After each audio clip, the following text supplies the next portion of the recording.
Hello, on se retrouve pour un épisode de podcast qui va se passer de manière à peu près conventionnelle. C'est-à-dire que je vais vous montrer mes projets terminés, mes projets en cours, peut-être un petit peu les projets à venir et une grosse partie achat. J'ai l'impression que la lumière change un petit peu. Hop. Ça va pas l'air beaucoup mieux.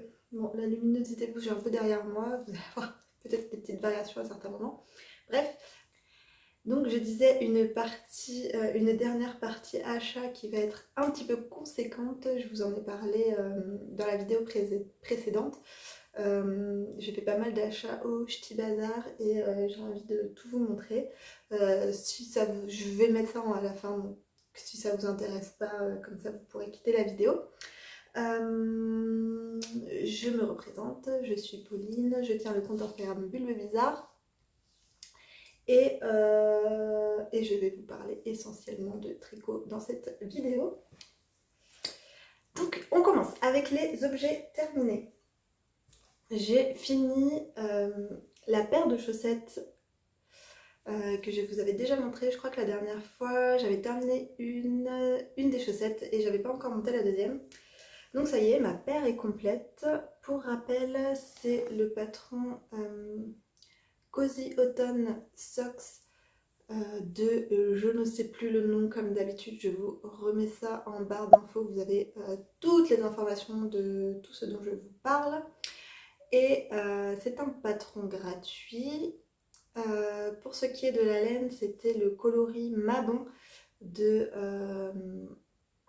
Tricot et Stitch. C'était son coloris du mois de septembre qui a eu beaucoup de succès. On l'avait là sur le... je vous reparlerai du Ch'ti Bazar après. On l'avait sur le stand, il est parti assez vite. Et voilà, c'est une paire de chaussettes avec une dentelle assez simple à réaliser. On les commence des côtes en allant vers la pointe. Normalement, il faut faire un talon en rang raccourci. Mais je vous avais dit, hein, quand j'avais fait la première, j'avais pas tout le patron sur moi. Et arrivé au moment du talon, j'ai fait le patron que je savais faire par cœur. Non, qu'est-ce que je vous ai dit? Il faut faire un talon renforcé avec un gousset normalement. Et quand j'ai dû le faire, j'avais pas le patron en entier, donc j'avais pas les explications pour le talon. Et du coup, j'ai fait le seul talon que je sais faire par cœur, soit un talon en rang raccourci à l'allemande. Donc j'ai fait pareil pour la deuxième. La première que j'ai faite, alors j'ai pas mal de soucis d'échantillons avec les chaussettes. En fait, plus je tricote avec des petites aiguilles, plus mon échantillon est approximatif. J'essaye de trouver des petites techniques pour avoir une meilleure tension de mon fil et avoir une tension régulière. Parce que par exemple, pour la première paire, il me semble que j'ai dû faire 9 répétitions de dentelle. Et je comptais faire pareil pour la deuxième. Et en fait, arriver à 9 répétitions de dentelle, arriver ici, le pied était trop court. Donc j'ai dû faire une 10e répétition pour avoir un pied de la même taille que celui-ci.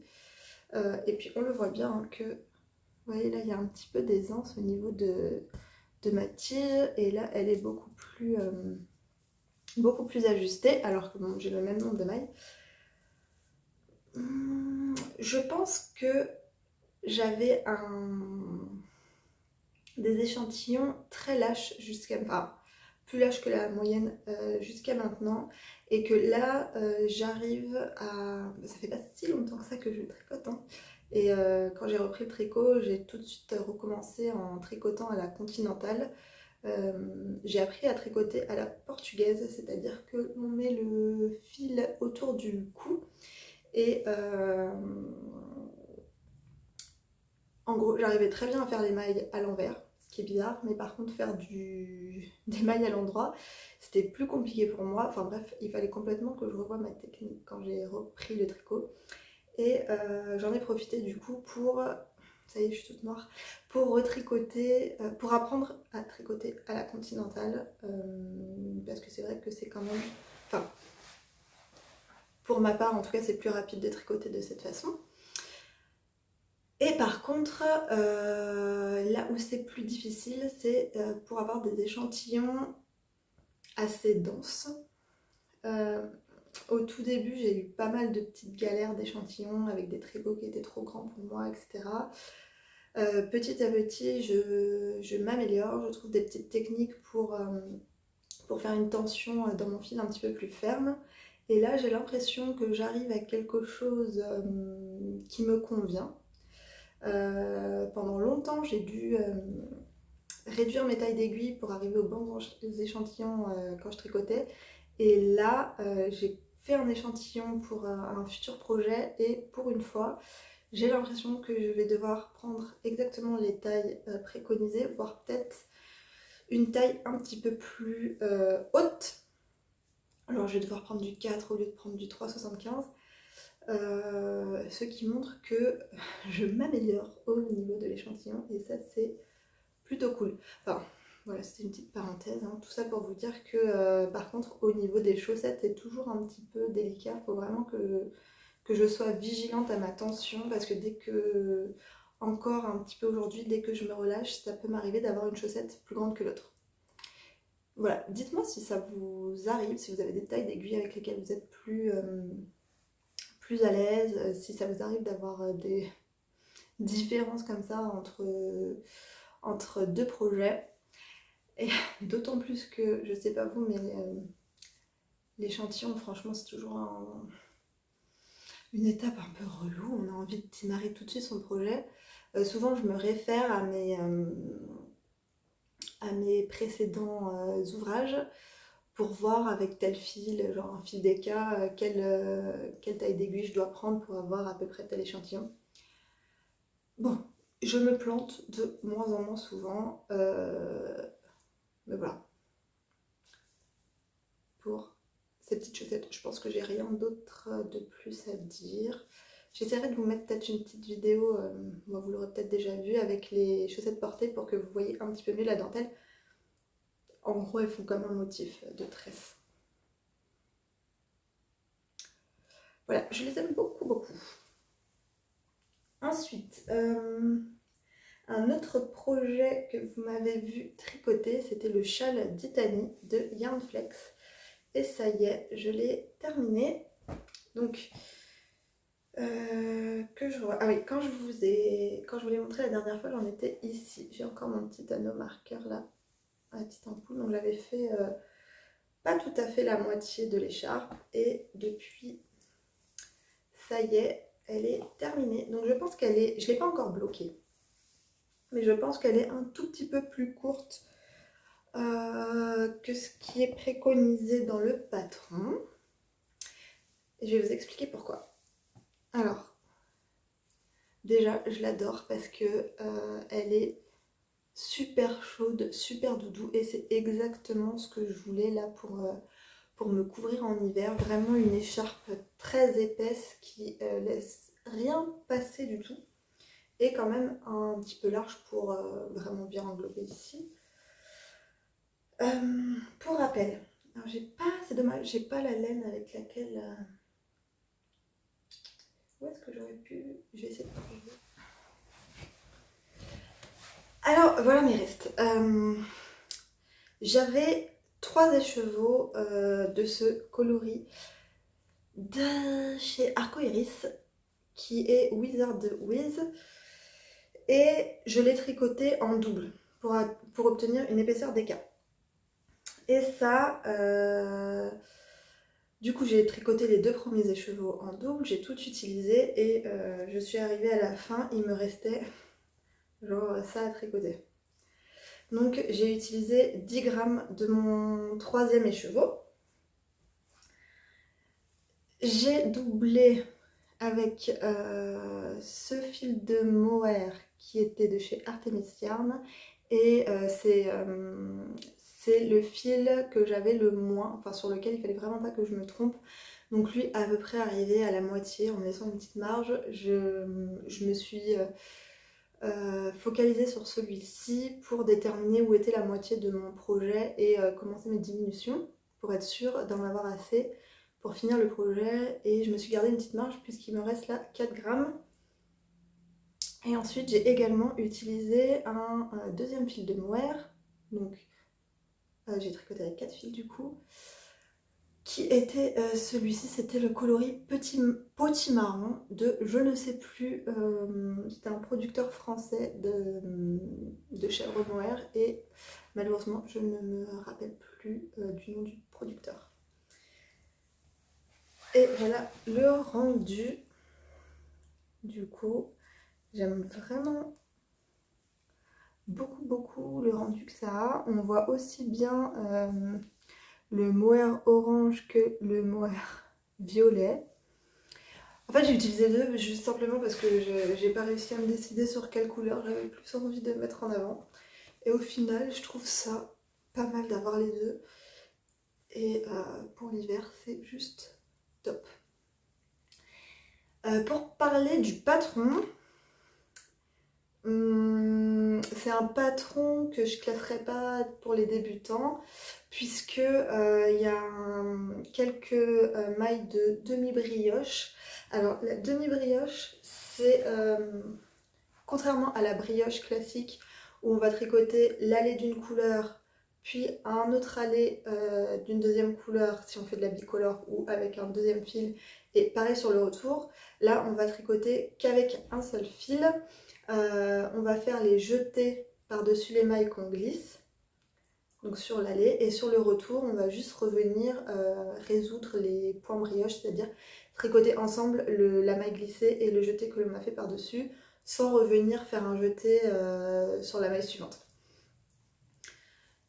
Je sais pas si c'est bien clair pour les gens qui ne font pas de brioche, je pense peut-être que ça l'est pour ceux qui connaissent un petit peu la brioche. Donc ce sont ces points-là, et du coup là, ce qui fait que ça apporte une épaisseur encore supplémentaire à l'ouvrage. Et du coup cette bordure, qui est constituée de mailles glissées, d'une torsade, de la demi-brioche, encore une torsade, etc. Ça, on l'a tout du long de l'ouvrage. Et ensuite, on augmente ici la partie de jersey petit à petit jusqu'à se faire une section sans augmentation et ensuite diminuer pour venir faire le symétrique de ce côté là. Voilà, c'est un projet que j'ai trouvé agréable à tricoter. Après, comme tous les projets où il n'y a qu'une seule couleur, au bout d'un moment je m'ennuie un peu, mais c'est pas du tout du fait du projet parce qu'il est quand même assez engageant. Il y a toujours toute la bordure qu'on suit, puis après le point jersey où on se repose un petit peu plus au niveau du rythme, etc. Je trouve ça agréable. Après c'est vrai que quand je fais un châle, souvent je choisis des modèles où il y a plein de couleurs parce que je trouve ça plus rigolo, parce que ça me plaît, etc. Mais voilà, enfin, j'aime quand même beaucoup j'ai beaucoup aimé tricoter ce projet. Maintenant, je sais pas si je le ferais, si je le retricoterais, quoi. C'est ça que je veux dire. Mais là, vraiment, je suis trop contente de l'avoir pour l'hiver. Voilà, est-ce que j'ai autre chose à vous dire sur celui-ci? Je ne pense pas. Et c'est tout du coup pour les projets terminés. Puisque le projet terminé que j'avais, je vous l'ai montré là il y a quelques jours quand j'ai clôturé le Vlogtober, et c'était mon châle de Stephen West. Je ne reviens pas plus dessus. Je suis très contente de l'avoir dans ma collection. Voilà. Ensuite, on va passer à ce que je suis en train de tricoter. Et ce que je suis en train de tricoter, dans les choses que vous connaissez déjà, il y a... Ah, attendez, parce que dans mon sac, j'ai fait... Je suis allée à la mercerie tout à l'heure, alors du coup j'ai des petits trucs qui traînent. Donc il y a le Moby Sweater que je suis, de Petite Knit, que je suis en train de tricoter pour Lou, que je vous ai déjà montré. pour rappel, ce pull qui se tricote en rond du haut vers le bas, avec beaucoup de texture, que je tricote dans une laine de chez Sandnes Garn. C'est la qualité Peer Gynt, c'est de la laine, c'est 100% laine islandaise, donc c'est un petit peu plus rustique que la double Sunday par exemple, et c'est une épaisseur DK. Et du coup je vous avais quitté, je sais même pas si j'avais rejoint sous les bras, ça y est je me rappelle plus, j'ai fait le montage il y a pas longtemps pourtant. Si j'avais peut-être rejoint sous les bras quand même. Si j'avais rejoint sous les bras parce que je vous disais que vu que j'avais tricoté en aller-retour, il fallait que je me réapproprie la grille tout à l'endroit. Et j'ai mis mon petit progress marqueur là, progress keeper. Et vous voyez, j'ai fini le corps hier soir. Alors j'aime toujours autant tricoter ce modèle. Il prend un petit peu de temps parce que j'ai eu d'autres gros projets sur lesquels j'ai bossé. Mais je m'en lasse pas, j'aime toujours autant le tricoter. Les textures sont vraiment très jolies, tout en étant assez simples à tricoter. Bon, voilà, je prendrai pas ça comme premier projet, c'est sûr, mais il n'y a rien de bien compliqué. Les losanges là, c'est juste une histoire de croisement de fils entre deux mailles. La torsade, là, c'est une torsade toute simple. Ensuite, ici, c'est du point de blé ou point de semis, je sais plus. Hop, et là, c'est un jeu de côte torse et de côte brisée. C'est pas super compliqué. C'est assez instinctif. Une fois qu'on sait lire son tricot, moi, j'utilise même plus la charte, là, la grille. Et ça se fait très bien. J'ai trouvé ça limite plus zéro cerveau que l'écharpe d'Itanie où il y avait un petit peu de brioche, par exemple. Alors que l'effet est quand même un peu plus spectaculaire. Non pas que ça a besoin d'être spectaculaire, hein, mais quand on le voit comme ça de premier abord, on pourrait croire que c'est super compliqué, mais non. Pour la taille, j'ai pas du tout fait de modification, mais en fait, ce patron, il va du 1-2 ans jusqu'au 6-7 ans, sachant que Lou a 7 ans, qu'il est un petit peu grand, pas non plus beaucoup plus que la moyenne, mais un petit peu grand, et que j'aimerais bien quand même qu'il puisse peut-être encore porter le tricot l'année prochaine. Par contre, il est très fin, donc je me suis basée sur la plus grande taille, donc la 6-7 ans. Et au lieu de tricoter, normalement elle dit de tricoter 41 cm il me semble, à partir de l'encolure dos ici. Moi j'ai tricoté 45 ou 46 cm et après j'ai rajouté, dans les côtes j'ai fait 1 cm de plus encore, pour être sûr qu'il y ait un petit peu de marge. Sachant que de toute façon c'est l'aîné et que ce pull ira ensuite à son frère et peut-être même à sa soeur si elle a envie de le porter quand elle aura à peu près cet âge-là. Voilà. Du coup, là, mes prochaines étapes, ça va être de tricoter les manches. Donc il faut relever les manches. Et les manches, il me semble, je vais regarder, en gros il y a une torsade.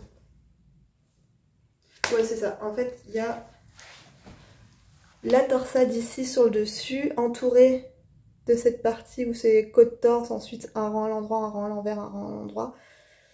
Il y a ça, cette partie-là, elle est également de l'autre côté pour entourer. Et ensuite, tout le reste, c'est du point comme ça. Donc ça va rien être... il n'y aura rien de trop nouveau. Juste, on va squeezer cette partie-là. Et voilà, et ensuite il faudra que je vienne relever l'encolure. Et je crois, on dirait que l'encolure c'est quelque chose c'est une encolure qui est repliée sur elle-même.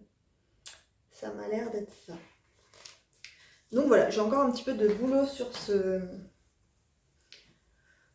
modèle. Je pense que je l'aurai fini peut-être au courant du mois de décembre. Je me presse pas trop, en plus il fait pas non plus ultra froid encore. Donc voilà, pour le point sur celui-ci. Il me reste, pour finir, il me reste, je sais même plus combien j'avais pris de pelotes. Je crois que j'avais pris une pelote de plus que ce qui était recommandé. Il me reste celle-ci et 2 autres pleines pour faire les manches et le col. Ça sera peut-être un petit peu juste, je sais pas, à voir. Enfin bon, ça c'est facile à trouver, hein. Je l'achète à la mercerie à côté de chez moi. Et voilà, j'ai juste en 5 minutes, je peux avoir une autre petite pelote si j'ai besoin.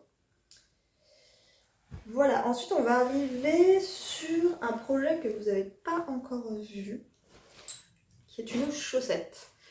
J'ai bobiné le club Arco Iris Yarn et c'était celui qu'on a reçu à la fin de l'été, je crois. Non, c'était celui...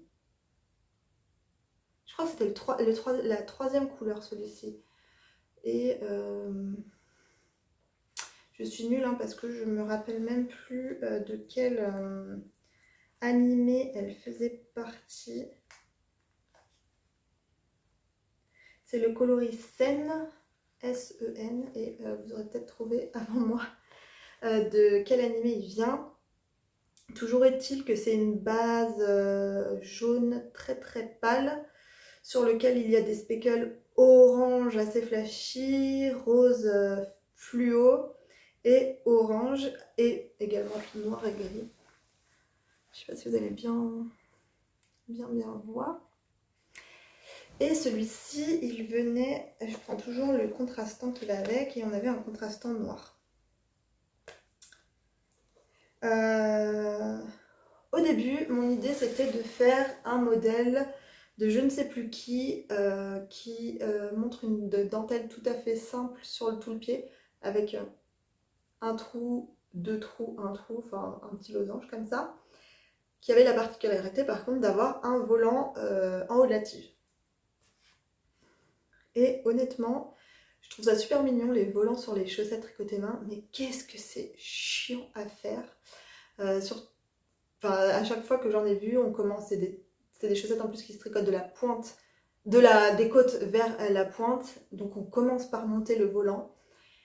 Et il n'y a rien de plus démotivant, je trouve, que de commencer à faire une chaussette en montant 240 mailles au lieu de 64, je monte habituellement. Déjà de monter 240 mailles, ça me désespère. Ouais, c'est débile hein, parce que pourtant quand on commence un pull ou quoi, ou un châle, enfin, ça arrive de monter beaucoup de mailles. Mais je sais pas, pour une chose, psychologiquement pour une chaussette, j'aime pas. Donc ayant très peu de motivation, mais étant quand même motivée par le résultat du patron, je me suis forcée à monter. Forcément j'ai fait une erreur, j'ai tout redéfait, j'ai tout recommencé.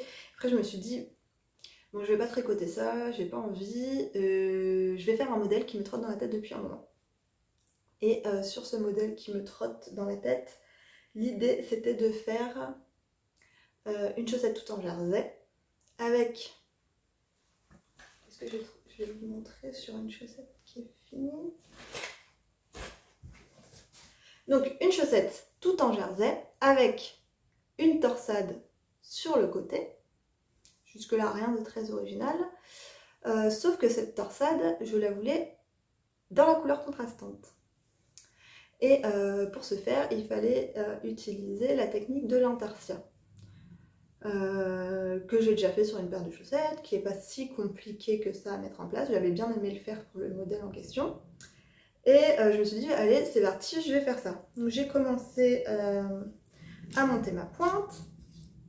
Et quand il est arrivé, le moment où j'ai dû commencer ma torsade, du coup d'un coloris contrastant, qui est noir, je me suis dit, je réfléchis après coup, c'est peut-être pas la meilleure idée de faire une torsade noire. En fait, on va pas du tout voir que c'est une torsade.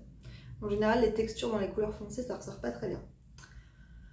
Qu'est-ce que je peux faire d'autre pour expérimenter un peu cette technique de l'intarsia? Je me suis dit, je vais faire des rayures toutes simples en point mousse sur une chaussette tout en jersey. Donc voilà le résultat de ma petite expérience. Et j'ai fait un talon dans le contrastant.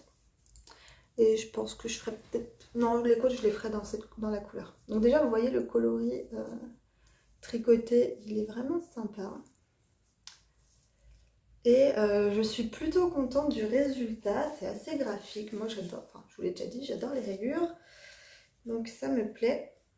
Ah, j'ai toujours mon truc à chaussettes là qui accroche, c'est embêtant. Je vais peut-être vous la mettre là-dessus pour que vous voyez un peu mieux. Voilà, ça fait des rayures comme ça. Alors, je suis pas tout à fait satisfaite. En fait, il y a un côté où vraiment la démarcation, elle se voit pas trop, là où on fait le croisement de fil. Et de l'autre côté, en fait là c'est là où on attaque, on tricote dans ce sens. Donc là c'est là où on attaque la couleur contrastante et de l'autre côté, donc on arrive comme ça. C'est là où on fait, on doit faire une petite technique pour faire un croisement de fil, histoire qu'il n'y ait pas de trou ici. Et là je trouvais que c'était pas super propre. Donc j'ai essayé de plusieurs techniques et ça rendait pas, j'arrivais pas à avoir ce que je voulais. Et finalement, j'ai trouvé une autre technique. J'ai un petit accro là. J'ai trouvé une autre technique que j'ai mis en place sur les 2 derniers rangs. Et on voit que c'est beaucoup plus net les 2 derniers rangs que ici. Donc ça c'est cool. Par contre la technique elle est un petit peu plus chiante à gérer que là. Parce que en fait, en gros ici, on tricote avec sa couleur principale. On change de couleur comme pour un jacquard classique. On commence le noir. On s'arrête. On tourne sur l'envers. Donc on travaille sur l'envers de la chaussette. On retourne l'ouvrage pour travailler sur l'envers de la chaussette. On refait. On revient comme ça. Et vu que c'est ici mes bandes noires elles sont en point mousse. En gros vu qu'on est sur l'envers, bah, on tricote à l'endroit. Hop. Et toujours sur l'envers. On revient. Et donc cette fois-ci, pour avoir le jersey endroit, on tricote à l'envers. On fait du point vert. On fait ça. On revient jusque là. Ici, on fait l'espèce de croisement de fil. On revient en arrière. On arrive ici. Et là, on reprend classiquement. On refait 2 tours pour faire du jersey endroit entre les deux, la petite partie entre les 2 rayures. Et on recommence ici, etc. Donc en gros, il y a un tour à l'envers sur 3 tours que l'on fait classiquement à l'endroit. Et la technique que j'avais au début pour croiser de ce côté, en gros, au moment de tricoter la dernière maille dans la couleur principale, on passait le fil sur l'envers, on faisait glisser la première maille dans la couleur contrastante, on repassait le fil sur l'endroit, on refaisait glisser la maille contrastante pour la remettre à sa place sur l'autre aiguille, ce qui faisait que le fil était coincé entre les 2 premières mailles de la couleur contrastante. Je sais pas si c'est bien clair, mais en tout cas, ça faisait un petit schmilblick là qui se voit quand même un petit peu. C'est simple, c'est facile à faire, mais ça fait quand même une démarcation pas très propre. Bon là, c'est un peu plus... c'est pas difficile à faire, mais c'est un petit peu plus compliqué dans la gestion des fils, mais c'est beaucoup plus net. Donc je pense que je vais continuer comme ça. Bref, je pense que je vais encore tricoter 2-3 cm et puis je passerai aux côtes et j'aurai fini cette première chaussette. Voilà. Je suis très contente d'avoir imaginé cette chaussette dans ma tête. C'est le premier... En fait, je fais plein de petits croquis de design que j'ai envie de faire, avec des châles, un petit peu des chaussettes, mais je sais pas pourquoi je trouve ça plus compliqué les chaussettes. Je fais aussi des petits dessins de pulls, de tops et tout. Enfin, j'ai plein d'idées, mais j'ai pas encore tout à fait... Enfin, il faut que je fasse plus de recherches sur la technique si je veux réussir à mettre ces idées à exécution. Donc je me renseigne un petit peu en ce moment, enfin ça me motive pas mal en tout cas, donc je fais mes petites expériences. Je vous parlerai d'un autre projet tout à l'heure. Et du coup je suis plutôt contente pour une fois de réussir, parce que j'ai déjà commencé des choses et en fait ça fait un espèce de cycle où on est super motivé par le projet, on est content, on le commence, on le monte, on fait ah c'est cool et tout, ça sort. Et on fait quelques rangs, on avance, on avance, on avance, et on fait bon, c'est pas si terrible que ça en fait, est-ce que c'est vraiment une bonne idée? Et je pense que là, il faudrait pouvoir persévérer pour dépasser un petit peu ce stade, et en fait, c'est là où on a envie d'abandonner quoi. Donc bon, celle-ci, j'ai un peu eu cet effet-là quand j'ai vu que mes croisements, c'était pas aussi propre que ce que j'aurais voulu. Mais bon, j'ai continué à essayer de trouver des petites techniques et tout, et une chaussette c'est quand même assez rapide à tricoter, donc ça va. Voilà, beaucoup de blabla pour juste une petite chaussette. Et c'est tout pour mes projets en cours. Je n'ai plus que ces deux. J'avais énormément de choses sur les aiguilles. Si, j'ai encore un gnome que je n'ai pas terminé, qu'il faudrait que je finisse. Et ah si, j'ai autre chose, j'ai un autre truc terminé que je vous ai pas montré. Est-ce que je l'ai là? Ah, ici c'est le tiroir du calendrier de l'Avent. Et où est la petite araignée que j'ai terminée? Voilà. J'ai terminé, je vous l'avais montré, j'avais fait tout le corps. Et je l'ai terminé dans la même journée, la petite araignée qui fait le thème d'Harry Potter. C'est un patron de Lali Lala. Et pour rappel, j'avais acheté 3 kits pour ajouter dans la dernière case des calendriers de l'Avent des enfants. Donc il y a j'ai fait la noire, il me reste à faire la grise, qui sera peut-être pour Lior, et la violette qui sera peut-être pour Liv. Et voilà, ça se... En une journée, ça se crochette, hein. C'est ultra rapide à faire. Et je vous avais montré le kit, il y a tout ce qu'il faut à l'intérieur pour faire sa petite araignée. Et je vais vous montrer un des premiers achats.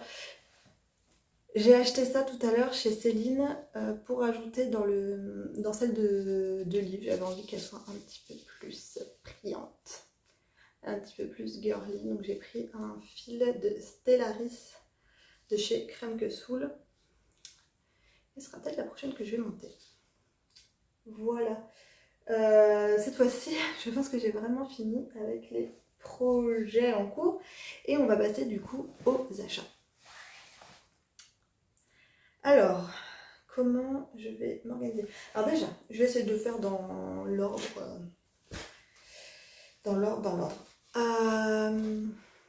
Je devais aller le premier week-end de novembre, je devais aller au Barcelona Meet, du coup, avec accompagner Christelle pour lui filer un coup de main.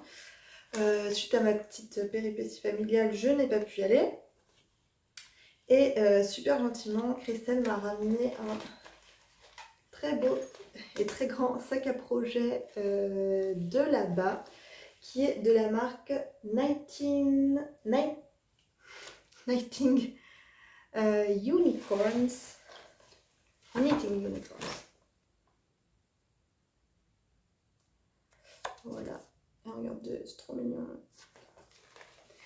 Et on n'a jamais trop de sacs à projet, donc c'est devenu mon nouveau fourre-tout. Et il est pratique parce que, je me lève pour vous montrer, c'est compliqué de vous montrer, il a des grandes poches à l'intérieur d'un côté et des un peu plus petites de l'autre, et elles sont compartimentées de façon à pouvoir mettre des stylos, des choses comme ça, des choses plus ou moins grandes, que ça tienne. Donc voilà pour ce premier petit cadeau acquisition. Ensuite, on va passer au Ch'ti Bazar. Donc j'ai eu la chance encore une fois d'accompagner Christelle lors du Ch'ti Bazar qui s'est déroulé le week-end dernier. C'était 11-12 ou 12-13 novembre. Vous savez que je ne sais jamais la date à laquelle on est. Donc ça se passait à Villeneuve d'Ascq, tout juste à côté de Lille, dans un endroit qui s'appelait la Maillerie. Et en fait, cet endroit, j'ai su que c'était l'ancienne usine des Trois Suisses. Donc ça se présentait comme un grand hall, mais c'était pas un hall froid comme on peut avoir en ce moment. Il y a le CSF là, vous voyez ces grands halls immenses, limite on dirait des hangars pour les avions tellement c'est immense. Là c'était beaucoup plus à taille humaine et du coup il y avait en plus un espace restauration où ça faisait comme une grande halle de marché et on pouvait choisir à droite à gauche ce qu'on voulait manger. Il y avait des bars à vin, il y avait de la cuisine française, de la cuisine du monde, un fromager, on pouvait acheter des planches mixtes et ensuite on se retrouvait tous au centre sur des grandes tables pour manger tous ensemble, picorer dans les assiettes des uns des autres, etc. Et c'était vraiment ultra convivial comme endroit. On pouvait facilement, je pense pour les visiteurs aussi, c'était super agréable parce qu'on pouvait facilement se retrouver pour tricoter sur des tables, etc. Donc pour les gens qui aiment bien venir toute la journée sur les salons ou même des fois tout le week-end, je pense que contrairement à d'autres salons où il n'y a pas forcément beaucoup d'espace pour se poser, là c'était vraiment bien. Il y avait une super ambiance sur le salon, c'était très très bien organisé par Mélanie du fil à retordre qui vend alors son entreprise c'est une box bimensuelle, enfin en gros un mois c'est du tricot, un mois c'est du crochet, c'est une box où on reçoit tout ce qu'il faut pour crocheter ou tricoter le projet du mois avec des petits goodies supplémentaires. Et Lolita de la marque de patron Loli l'a fait, qui vend également des produits autour du tricot, dont sa gamme de laine propre. Donc ces deux filles ont organisé cet événement qui était vraiment très très bien organisé, très sympa. Il y avait vraiment les exposantes que moi j'aurais voulu voir en tant que visiteur et que je suis allée voir et que j'étais très contente de retrouver. C'était bien organisé aussi dans le sens où il y avait un service, par exemple, au niveau des exposants, c'est pas toujours facile de prendre du temps pour aller déjeuner, surtout quand on est parfois tout seul sur son stand ou le samedi il y a beaucoup d'affluence, c'est difficile de se libérer, etc. Là, on pouvait nous emmener nos repas directement sur le stand, donc ça c'était trop bien. Il y avait un petit déj le matin. Le samedi soir, il y a eu une soirée tricot géante. Enfin, vraiment, c'était, je pense, même en étant vraiment objectif, hein, même sans l'histoire d'avoir eu la chance d'être pour le staff, etc. En tant que client, je pense que ça aurait été le salon numéro 1 que j'aurais préféré visiter au-dessus du Knit It, etc. Parce que il y a eu du monde, mais on s'est jamais senti escoufi ou étouffé. Moi, je me sens vite... par exemple, au Knit It, j'y suis allée, pas à la dernière édition, mais à celle d'avant, et j'ai essayé d'y aller tôt le samedi pour pas avoir trop de monde, j'aime pas trop ça. Et en fait, à 10h30, les allées étaient déjà blindées de monde, c'est assez étroit, il y a pas beaucoup de place en tant que cliente, j'ai pas trouvé qu'il y avait beaucoup de place pour circuler, on était vite les unes sur les autres, etc. Et ça rendait l'expérience d'achat un petit peu moins agréable. Là, c'est pas du tout ce que... Il y a eu un moment où il y a eu de l'affluence, mais je pense que il y avait quand même beaucoup de place encore où il n'y avait pas de stand et on pouvait un petit peu s'éloigner de la foule pour respirer un petit peu. Sur le stand, il y a eu beaucoup de monde le samedi matin, même jusqu'à 16h, il y a eu pas mal de monde. Alors je voudrais remercier toutes celles qui sont venues dire bonjour, qui ont dit qu'elles regardaient le podcast et tout. À chaque fois je l'ai dit, c'était trop agréable de voir qu'il y a des vrais gens qui regardent les vidéos au final.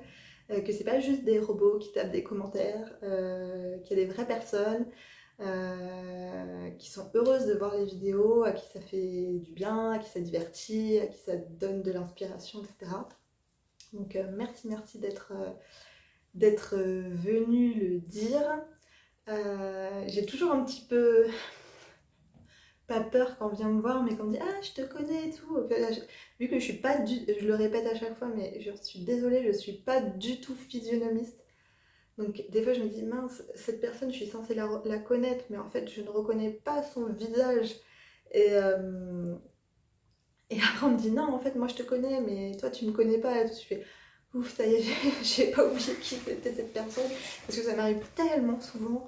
Et si jamais je vous recroise une autre fois et que je ne vous reconnais pas, j'en suis 1000 fois désolée.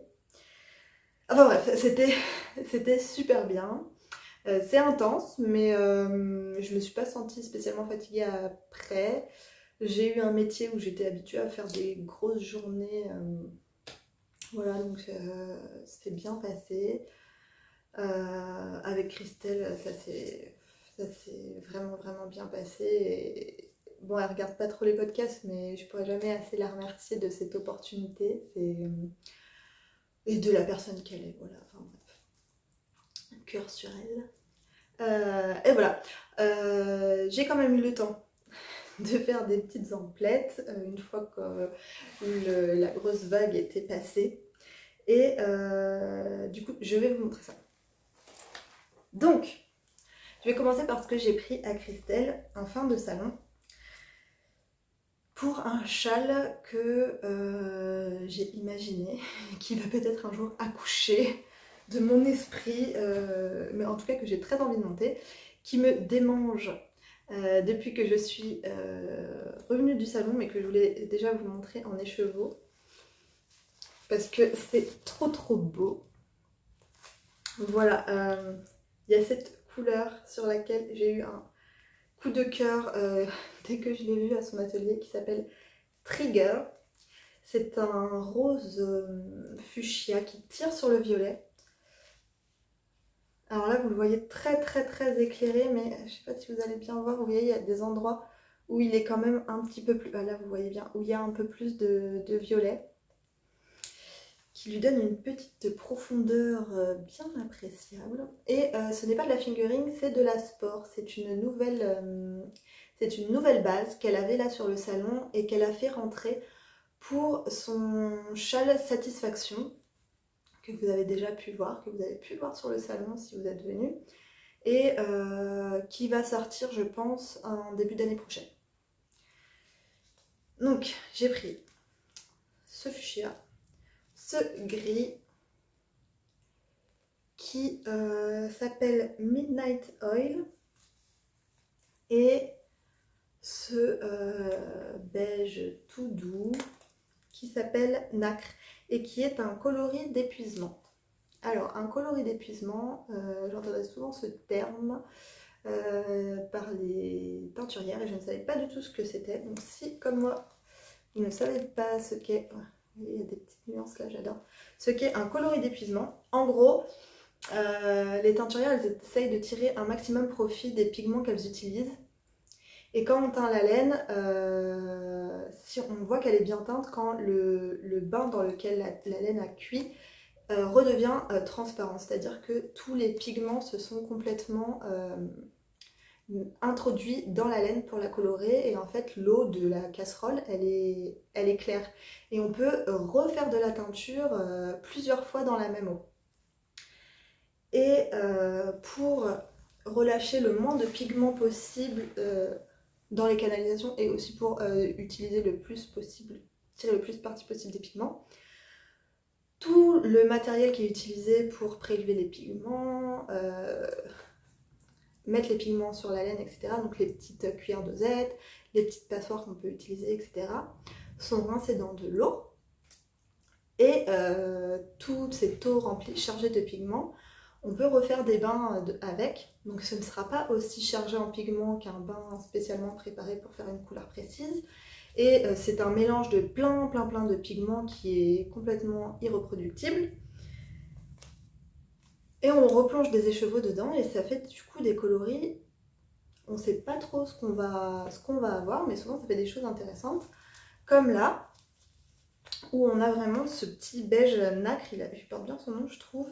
Et si on regarde bien, je ne sais pas si vous allez voir, il y a quand même à l'intérieur, alors je vais essayer de baisser la lumière, peut-être pour que vous soyez un peu moins éblouis, et moi aussi. Hop, hop, pardon. Hop. Je ne sais pas si vous allez voir, je pense que si, il y a des endroits où il y a des petits speckles roses. Et ça, j'ai essayé de trouver un endroit où il y en a plus. Et ça, je trouve ça trop, là par exemple. C'est un petit peu la magie de la teinture où on va mettre un pigment avec un autre pigment et en fait on va avoir du rose alors qu'il n'y avait pas du tout de rose à la base. Et il y a des endroits où ça va s'accrocher comme si on avait mis des speckles alors que c'est pas du tout la même technique que pour faire des speckles. Donc voilà. Donc ça, je compte bien les tricoter pour faire un châle que j'ai à peu près dessiné, enfin je sais la forme que je veux faire, donc la formule qu'il faut que j'applique dans mes augmentations, diminutions pour lui donner la forme voulue. J'en parle pas trop plus parce que je sais pas du tout si je vais réussir ou pas, comme ça je me mets pas de pression. Mais voilà, je vous montrerai en cours ou quand ce sera fini, enfin bref, vous verrez ça un jour sur un châle. Je pense que c'est ce que je vais monter là juste après avoir fini. Ensuite, pas de la laine. Sur le salon, il y avait Letty, que vous avez pu également croiser sur les salons, sur le stand de Christelle, car elle l'a beaucoup aidé sur certains salons, etc.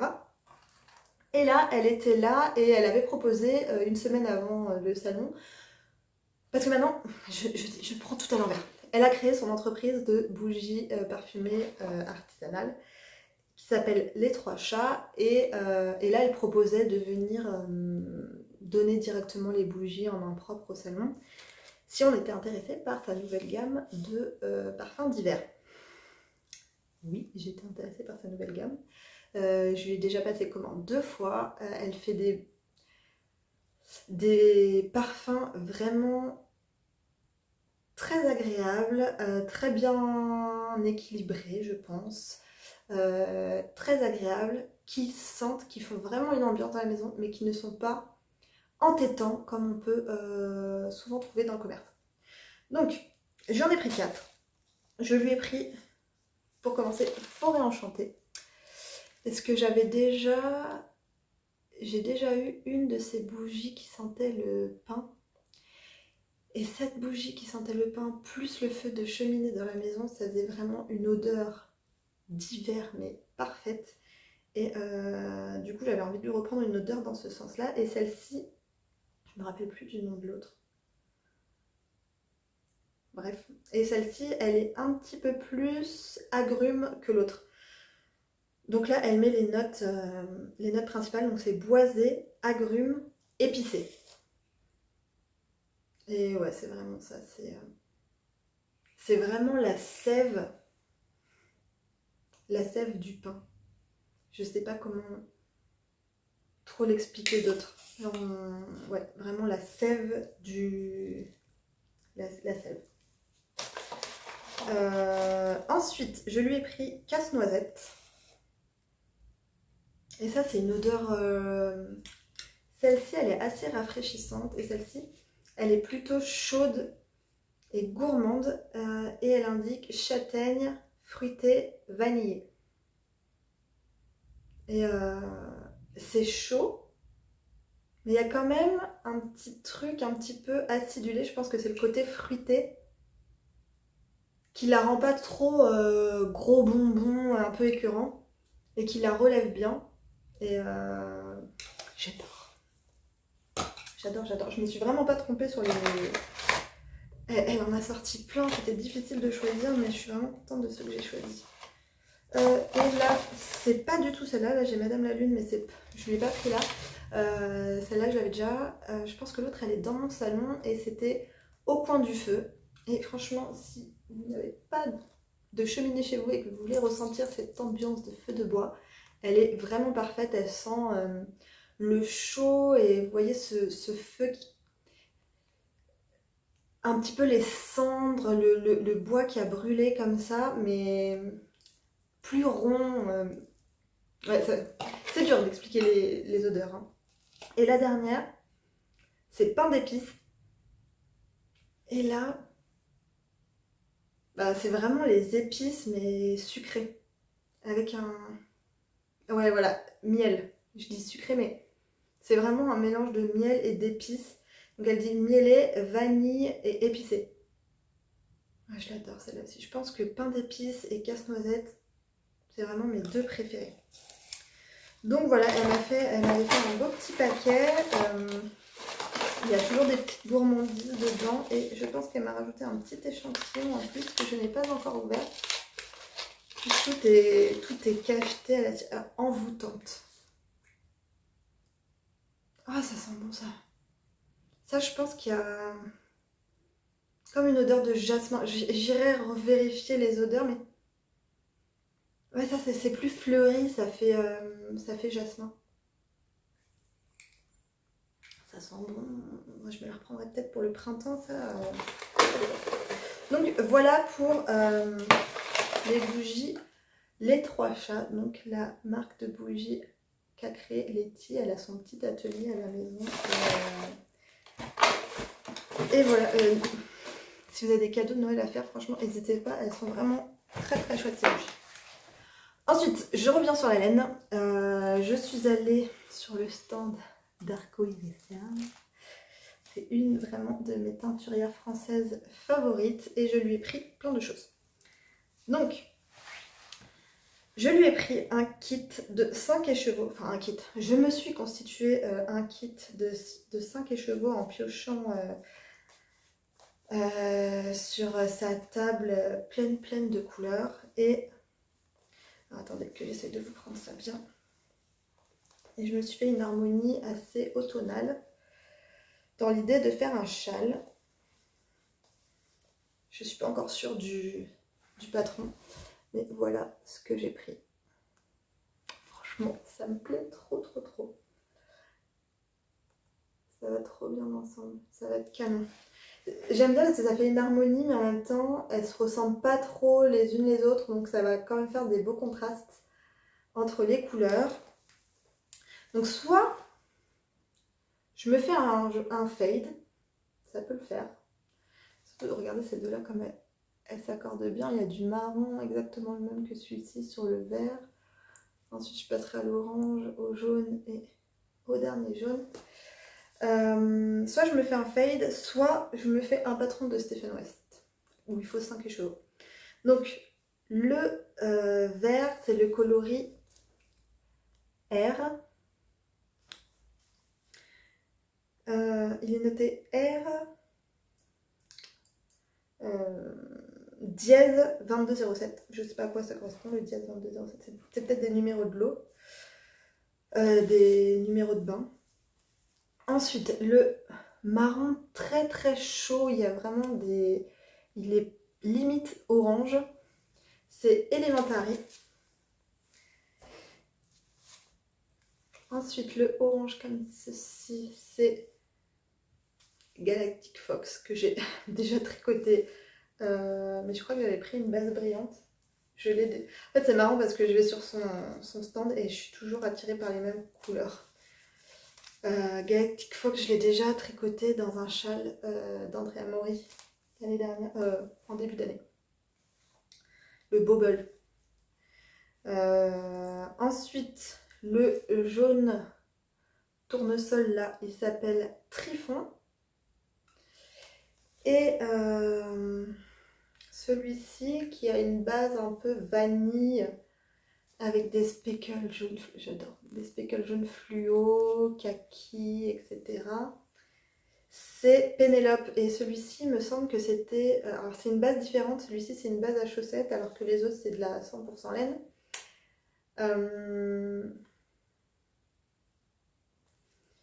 Oh c'est marrant, il y a écrit 200 mètres qui fait que 50 grammes celui-là.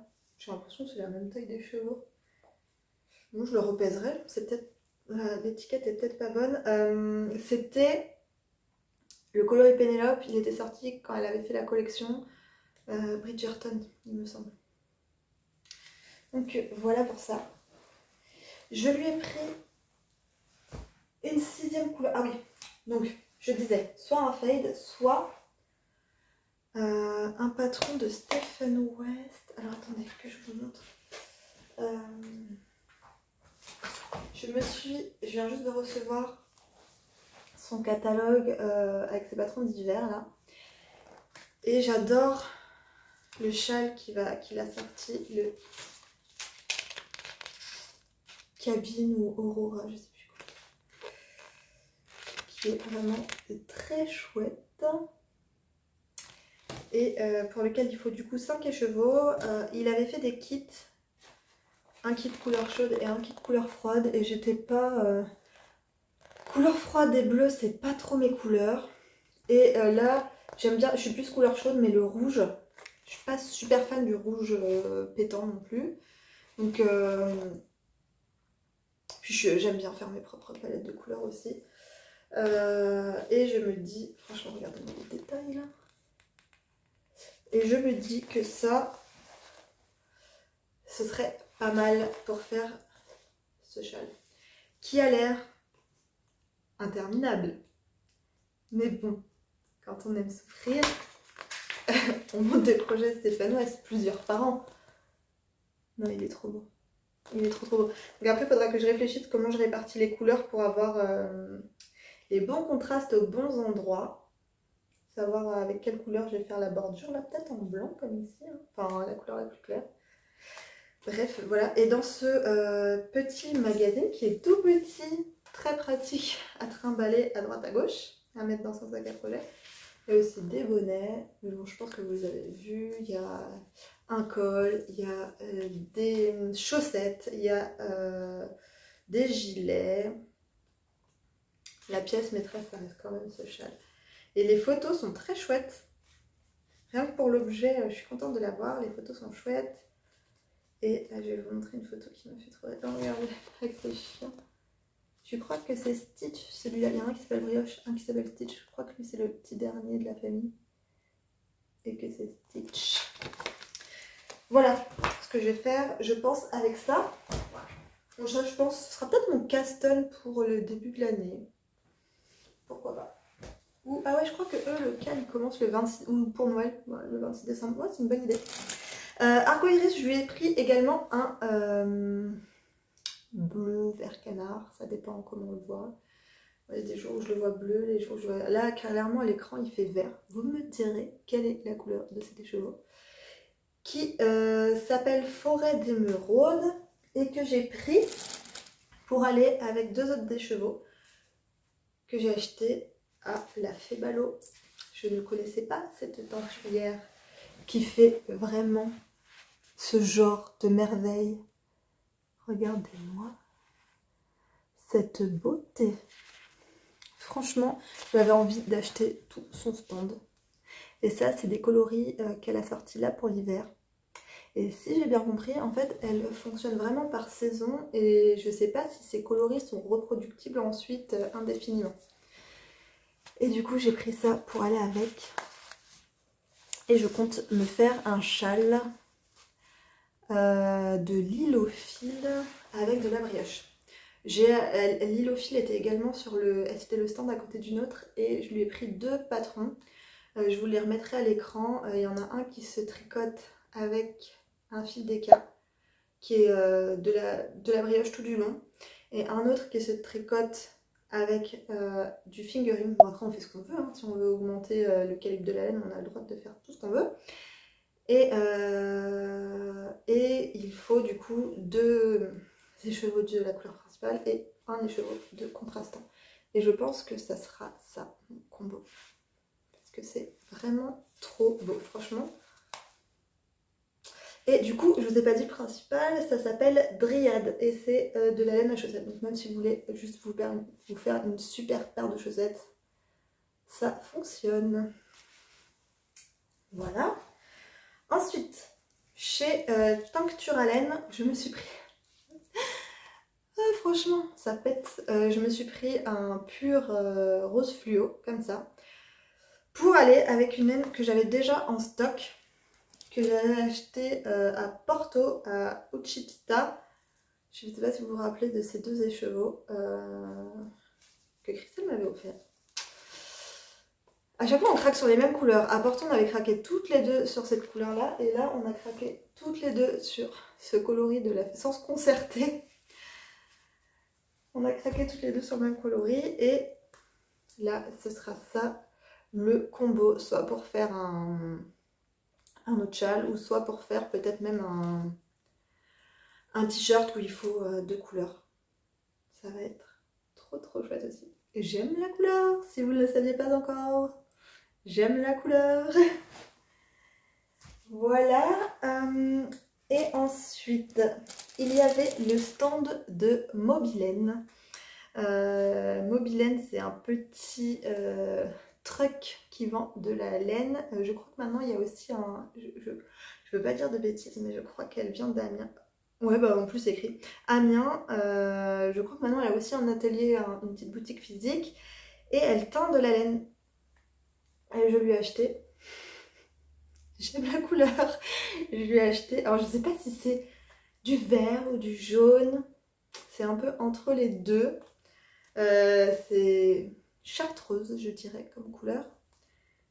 Et ça s'appelle Perruche. Et c'est du BFL, 100% BFL en fingering. Et ça, soit je fais un châle. Sur le stand, elle l'avait présenté dans un grand châle triangle d'une seule couleur. C'était pas mal. Ou soit je me fais un petit cardigan. Assez court, peut-être. Une pièce un petit peu forte. Ou soit je me fais... j'ai acheté ce patron sur le stand du fil à retordre. Et c'est le patron qui s'appelle Églantine. Et normalement, il se tricote avec 150 g de DK. Donc, 300 g de fingering, ça fonctionnerait. Voilà, c'est un petit... C'est pas un boléro. Parce qu'en fait, c'est pas rejoint sous les... Ça fait comme une petite cape. Et il y a un petit bouton devant pour l'attacher. Je trouve ça plutôt sympa. Donc peut-être que ce sera ça. Ça peut être bien. Je pense que ce sera ça. Donc, je change 1000 fois d'avis, donc voilà. Et ensuite, ah oui, attendez, chez la Fée Ballon, je me suis également pris un petit kit de mini dans les tons bleu nuit, limite violet pour certains. Et ça, je sais pas du tout encore ce que je vais faire avec, surtout que des mini, je vais en avoir. Et je sais pas si je ne sais pas si je vais faire vlogmas, en tout cas je ferai des vlogs durant le... Ce sera un petit peu comme Vlogtober, un petit peu à l'arrache. Il va y avoir du calendrier de l'Avent. Il va y avoir du calendrier de l'Avent. Donc des mini, il va y en avoir des tonnes. Et il va falloir que je commence à réfléchir à ce que je peux faire avec autant de mini. D'ailleurs si ça vous tente une vidéo, je pense qu'il y en a déjà pas mal. Mais si jamais ça vous tente, dites-moi en commentaire si vous voulez une énième vidéo sur ce qu'on peut tricoter avec les mini des calendriers de l'Avent. Je ferai des recherches. Donc je partagerai le fruit de mes recherches avec vous parce que je vais les faire les recherches. Voilà. Ça s'appelle Bouquet de lutin numéro 7. Et je ne sais plus. Je crois que ceux-là ne sont pas reproductibles. Donc si ça vous tente, allez voir sur son site. Et il y en a d'autres qui sont reproductibles où en plus elle fait des mini de chaque coloris qu'elle a sorti pour sa collection. Et c'est une trop bonne idée. Donc vous pouvez retrouver celui-ci en mini aussi. Et pour finir, enfin, pour finir avec la laine, je suis allée chez Laine de Mout, sur le stand de Laine de Mout, et je lui ai pris un petit kit à chaussettes. C'est sa collection de Noël. J'adore les collections de Noël très colorées comme ça. Donc il y a un vert très aquatique, je dirais, avec un orange très punch à paillettes. J'adore. Et ça s'appelle Marcher sur Nordman. Et c'est un écheveau de 50. et un mini de 20. Donc il y a 200 mètres et 80 mètres. Voilà, et je pense que c'est tout pour la laine que j'ai acheté au festival. Par contre, je me suis pris... Il y avait le stand de une tasse de filet d'aiguille et je leur ai pris un petit kit de tissu comme ça pour me faire une petite trousse. Donc il y a le tissu Canva qui est assez épais et un tissu coton plus fin pour faire la doublure. Voilà. Je me suis acheté... Ah, il y a un truc qui me manque. Moi, j'irai le chercher après. Je me suis acheté chez Garance et compagnie. C'est une entreprise qui tend de la laine également. Je n'aurais pas pris de laine, mais j'aurais pris un petit lot de marqueurs perles comme ça avec des petits oiseaux qui sont vraiment trop mignons dans des couleurs chaudes comme ça. Et elles sont irisées. En fait, elles brillent, elles sont irisées les petites perles. C'est trop joli. Je vais essayer de ne pas les perdre et ça vient avec une petite boîte trop pratique à glisser dans son sac. Ensuite, il y avait le stand de Mirabilia, Ars Mirabilia. On en a pas mal entendu parler. C'est une petite créatrice qui est assez récente et qui fait des marqueurs de mailles, Progress Keeper, etc. en polymère, en pâte polymère. Et franchement, il y a un détail de folie dans son travail. J'ai pris ces deux-là et en Progress Keeper, j'ai pris celui-ci avec le petit champignon. Et elle a eu beaucoup de succès lors du festival. Elle a dû remonter des anneaux. Elle s'attendait pas, je pense, à vendre autant. Et elle a dû remonter des anneaux du samedi au dimanche pour avoir de quoi vendre le lendemain. Et vraiment, c'est pas volé son succès parce que c'est vraiment ultra fin. Il y a un boulot de dingue. Je sais pas combien ça lui prend de temps pour faire chaque petit marqueur. Et en plus, regardez, jusqu'où va le détail. Il y a ça du côté pile, mais du côté face, il y a tout un petit détail de texture également. C'est le détail est poussé très lent. J'avais envie de tout lui acheter, mais il fallait être raisonnable. Vous avez vu comme j'ai été raisonnable. J'ai pris que des anneaux marqueurs, on compte pas la laine. Et j'ai pris d'autres anneaux marqueurs dans le thème de Noël.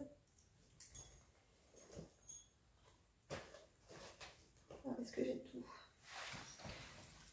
À sa voisine, donc il y a la petite guirlande, la petite couronne, pardon.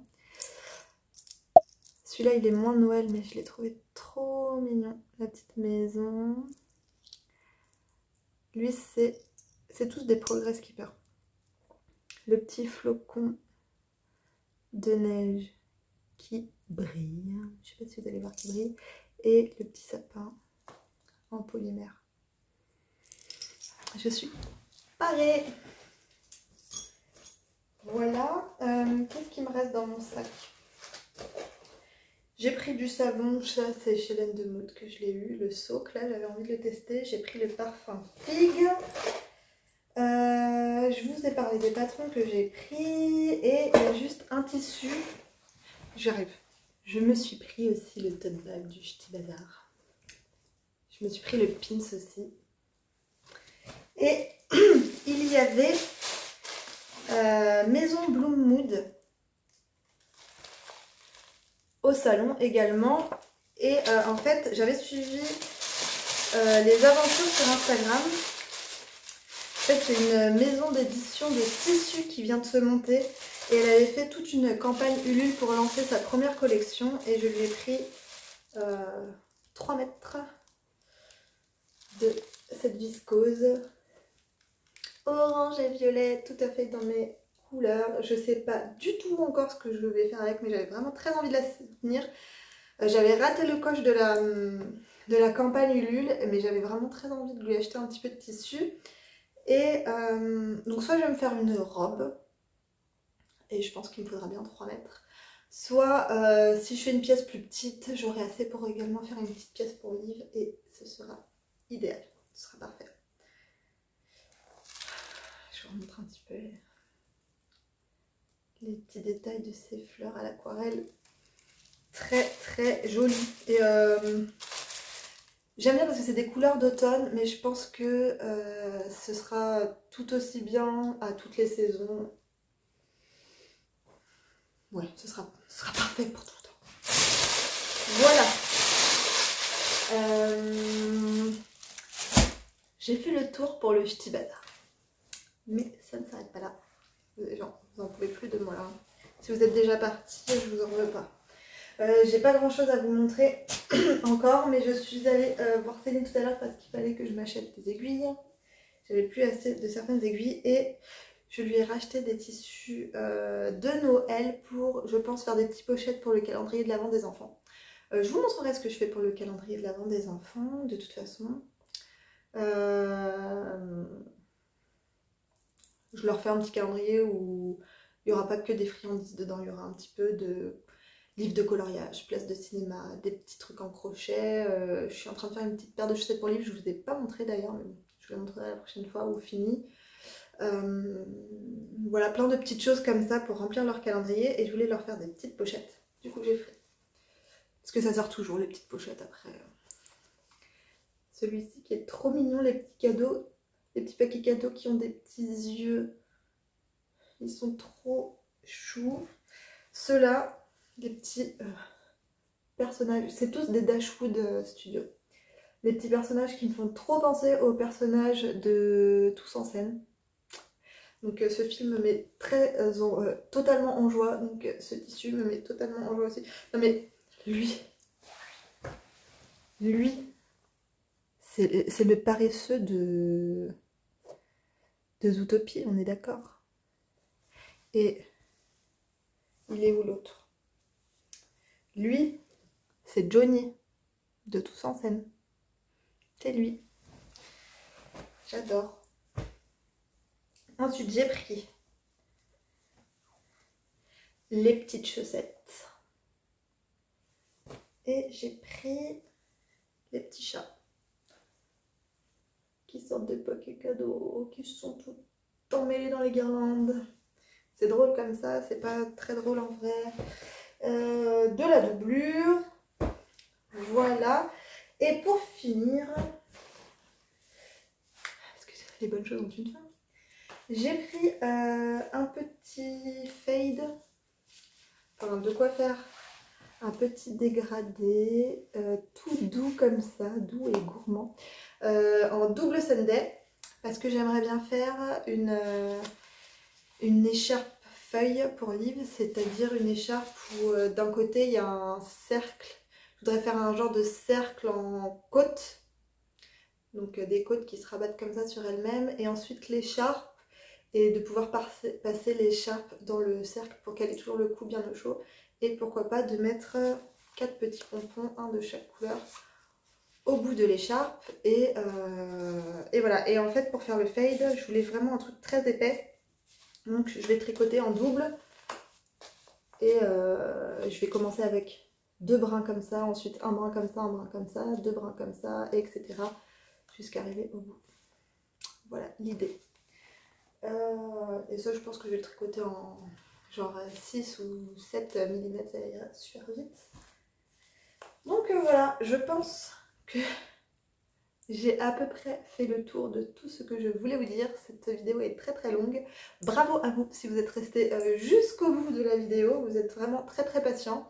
Je pense que peut-être la semaine prochaine j'essaierai de vous faire un petit vlog et